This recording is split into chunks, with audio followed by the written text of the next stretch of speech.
hello बंधु बान्धवीসকল আজি আলোচনা কৰিম তোমালোকৰ আগত বিএসসি ভ্যালু এডেড কোৰ্স সৰ আন্ডাৰত থকা এনভায়ৰনমেন্টাল সায়েন্স বা এনভায়ৰনমেন্টাল অ্যাসেসমেন্ট এন্ড এডুকেশন এই চ্যাপ্টাৰৰ কিছুমান গুৰুত্বপূৰ্ণ কোৱেশ্চন আছে আলোচনা কৰিম তো যেহেতু তোমালোকৰ পৰহি এক্সাম আছে বিএসসি কমন কোৰ্সৰ তো তোমালোকে পৰহি এক্সামৰ কাৰণে কিছুমান গুৰুত্বপূৰ্ণ কোৱেশ্চন আছে লৈ আছে তো তোমালোকে কোৱেশ্চন বিলাক ভালদৰে চাই লোৱা আজি আলোচনা কৰিম তোমালোকৰ ইউনিট 3 ৰ দীঘলীয়া প্ৰশ্ন উত্তৰ তো ইউনিট 3 হল যে পৰিবেশীয় নৈতিকতা এই চ্যাপ্টাৰৰ তোমালোকৰ দীঘলীয়া প্ৰশ্ন আলোচনা কৰিম 5 মাৰ্কৰ আৰু ইয়াৰ আগত তোমালোকৰ আগত আলোচনা কৰিছো 1 আৰু 2 ইউনিটৰ গোটেই কোৱেশ্চন আনসাৰৰ ভিডিও মই আপলোড কৰিছো তো এই চেনেলত পাই যাবা নহলে ভিডিও ডেসক্ৰিপচন লিংক দি আছে তো তাৰ পৰা চাই লবা তো আজি আলোচনা কৰিম এই চ্যাপ্টাৰৰ দীঘলীয়া প্ৰশ্ন উত্তৰ তো তোমালোকে কোৱেশ্চন বিলাক ভালদৰে চাই লোৱা আৰু ভিডিও হেক লৈ চাই থকা তো তোমালোকৰ প্ৰথম কোৱেশ্চনটো হল যে বহনক্ষম উন্নয়ন কি বহনক্ষম অৱস্থাৰ পৰা কেনেকৈ বহনক্ষম অৱস্থালৈ উত্তৰণ ঘটাব পাৰে এই কোৱেশ্চনটো তোমালোকে পঢ়ি এক্সামৰ কাৰণে ভালদৰে চাই যাবা আৰু ইয়াৰ আনসাৰখিনি তোমালোকক দিয়া আছে তো আনসাৰখিনি তোমালোকে ভালদৰে চাই লোৱা আৰু এই কোৱেশ্চনটো তোমালোকৰ 5 মাৰ্কৰ হয় এইবিলাক আছিল তোমালোকৰ প্ৰথম কোৱেশ্চনৰ আনসাৰ তো আনসাৰখিনি তোমালোকে ভালদৰে চাই লোৱা যেটো তোমালোকক কেমেৰাত দিয়া আছে তো ভালদৰে চাই লবা কোৱেশ্চন বিলাক very important question to exam কারণে তো ইয়াছিল প্রশ্ন নাম্বার 1 এর সম্পূর্ণ आंसर তো সম্পূর্ণ आंसर কিন্তু তোমালোকে চাই লবা আৰু নেক্সট আছে তোমালোকৰ প্ৰশ্ন তো প্ৰশ্ন নাম্বাৰ 2 যে বহনক্ষম উন্নয়নৰ বাবে পৰিবেশ শিক্ষা প্ৰয়োজনীয়তা সম্পৰ্কে ব্যাখ্যা কৰা এই প্ৰশ্নটো very important exam কাৰণে তো ইয়াৰ आंसर কিন্তু তোমালোকে চাই লোৱা আৰু তোমালোকে মডেল পেজ নাম্বাৰ 102 দিয়া আছে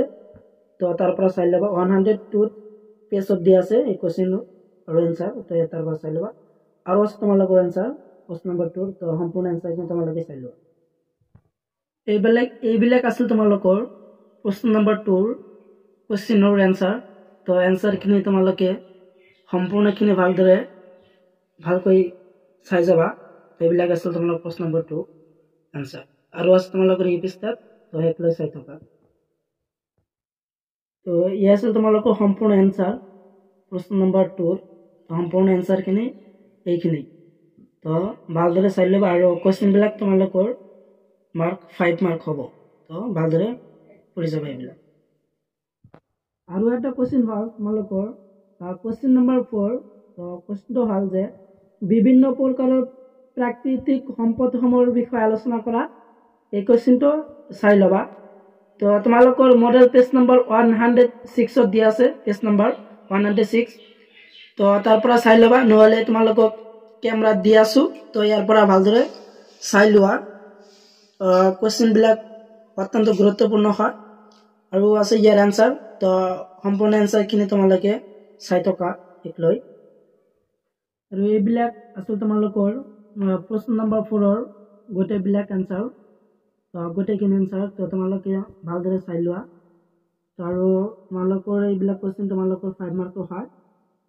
তো এইখিনি আছিল তোমালোকৰ आंसर তো সম্পূৰ্ণ आंसर খিনি এইখিনি আছে আৰু আছে তোমালোকৰ কোৱেশ্চন তো নেক্সট কোৱেশ্চন লৈ তোমালোকে ভালদৰে চাই থকা তোমালোকৰ নেক্সট কোৱেশ্চনটো হল যে কোৱেশ্চন নম্বৰ 5 যে পৰিবেশৰ সৈতে মানুহৰ সম্পৰ্ক কেনে হোৱা উচিত চমুকৈ লিখা তো এই কোৱেশ্চনটো ভালদৰে চাই যাবা পৰহি এক্সামৰ কাৰণে very important তো ইয়াৰ आंसर খিনি তোমালোকে চাই লোৱা আৰু তোমালোকৰ प्रश्न नंबर 5 ৰ এইবিলাক আছিল কোৱেশ্চনৰ आंसर যে পেজ নম্বৰ 109 ত দিয়া আছে তো তাৰ পৰা চাই লবা তো এইবিলাক আছিল তোমালোকৰ কোৱেশ্চন নম্বৰ 5 ৰ आंसर তো এইবিলাক আছিল आंसर তো आंसर খিনি তোমালোকে চাই লোৱা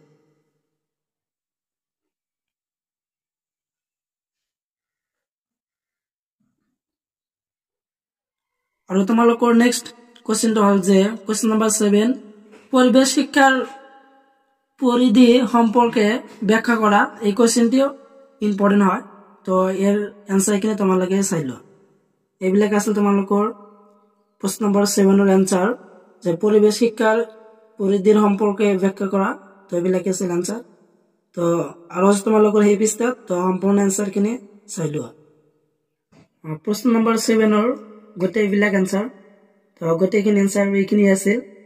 তো এনসাৰখিনি তোমালোকে চাই থকা আৰু ভালদৰে চাই লোৱা আৰু আছে তোমালোকৰ কোশ্চেন তো নেক্সট কোশ্চেন লৈ তোমালোকে চাই লোৱা very very important question number 9 যে পৰিবেশ শিক্ষাৰ লক্ষ্য আৰু উদ্দেশ্যসমূহ কি তো এই কোশ্চেনটো ইম্পৰ্টেন্ট হয় এক্সামৰ কাৰণে যেহেতু তোমালোকৰ 21 তাৰিখত এক্সাম আছে বিএসসি ভ্যালু এডেড কোৰ্স তো 21 তাৰিখৰ কাৰণে এক্সামৰ কাৰণে very very important কোশ্চেনটো যে পৰিবেশ শিক্ষাৰ লক্ষ্য আৰু উদ্দেশ্যসমূহ কি তো ইয়াৰ আনসাৰ কি তোমালোকে চাই থকা তো তোমালোকৰ ক্যামেৰাত দি আছো তো এইবিলাক আছে তোমালোকৰ পৰিবেশ শিক্ষাৰ লক্ষ্য আৰু উদ্দেশ্যৰ আনসাৰ আৰু আছে তোমালোকৰ ইয়াৰ আনসাৰ তো সম্পূৰ্ণ আনসাৰখিনি তোমালোকে ভালদৰে চাই লোৱা তো সম্পূৰ্ণ আনসাৰখিনি এইখিনি আছিল তো তোমালোকৰ মডেল পেজ নম্বৰ 115 দি আছে তো তাৰ পৰা চাই লবা তো সম্পূৰ্ণ আনসাৰ এইখিনি আছিল কোশ্চেন নম্বৰ 9 ৰ আৰু আছে তোমালোকৰ কোশ্চেন তো নেক্সট কোশ্চেন লৈ তোমালোকে চাই থকা আৰু আন এটা কোশ্চেন হল যে কোশ্চেন নম্বৰ 11 যে পৰিবেশ নীতিশাস্ত্ৰ বুলিলে কি বুজা পৰিবেশ নীতিশাস্ত্ৰৰ বিষয়ে আলোচনা কৰা তো তোমালোকৰ এই কোশ্চেনটি তোমালোকৰ পেজ নম্বৰ 118 দি আছে তো তাৰ পৰা চাই লবা আৰু আন এটা কোশ্চেন হল যে কোশ্চেন নম্বৰ 13 যে পাৰিপাৰ্শ্বিক নীতিবিদ্যাৰ বিষয়বস্তুৰ সম্পৰ্কে আলোচনা কৰা এই কোশ্চেনটো very very important তো এই কোশ্চেনৰ আনসাৰটো তোমালোকে মডেলৰ পৰা চাই লবা 122 পেজত দি আছে তো তাৰ পৰা আনসাৰখিনি তোমালোকে চাই লবা very very important question number 15 যে পৰিবেশ সুৰক্ষাৰ বেলিকা মূল্যবোধৰ শিক্ষা কেনে ভূমিকা গ্ৰহণ কৰিব পাৰে লিখা তো এই কোশ্চেনটো অত্যন্ত গুৰুত্বপূৰ্ণ হয় যেহেতু তোমালোকৰ